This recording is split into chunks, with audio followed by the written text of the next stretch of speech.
If I could summarize Leslie in just 3 words, it would be tenacious, generous, and inspirational. Leslie has been a pivotal part of my career growth over the last few years.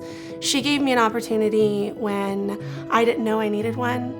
She believed in me, and through the last 6 years, she has personally made sure that I have grown as a woman in the workforce. Leslie doesn't just simply sit in her office and act as a figurehead for this organization at Legal Services of North Florida.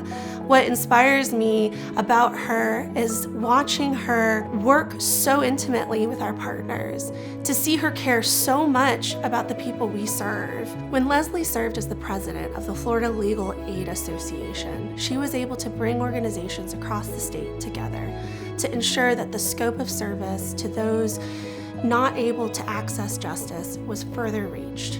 This is something that is so inspiring simply because she doesn't ask to be inspiring. She doesn't ask to be seen. She simply does the work, and she expects other people to put just as much effort in.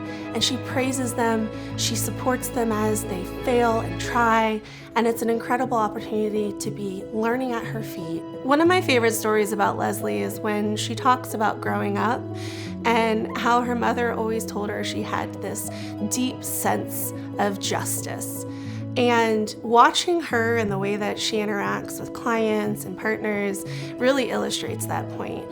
She speaks a lot about someone who really was really instrumental in teaching her the values of supporting those in the community who don't have access to the legal system or other accesses, and that was C.T. Vivian. In college, she was so active in different organizations, whether it was a hotline or whether it was knowing full well she was going to become an attorney and fight for a cause. And I see her speak about her own experiences and how she was able to see her own privilege in her life.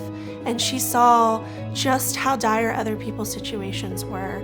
And then watching her actually act out what she believes has been a really incredible experience. It's very clear that she's a mission-driven woman, and that every act that she does and every decision she makes goes back to that mission, whether it's the mission of the organization she works for or her personal mission, which is the access to justice, access to the courts, and ensuring that equity is seen by those who maybe in their life have never seen what equity looks like.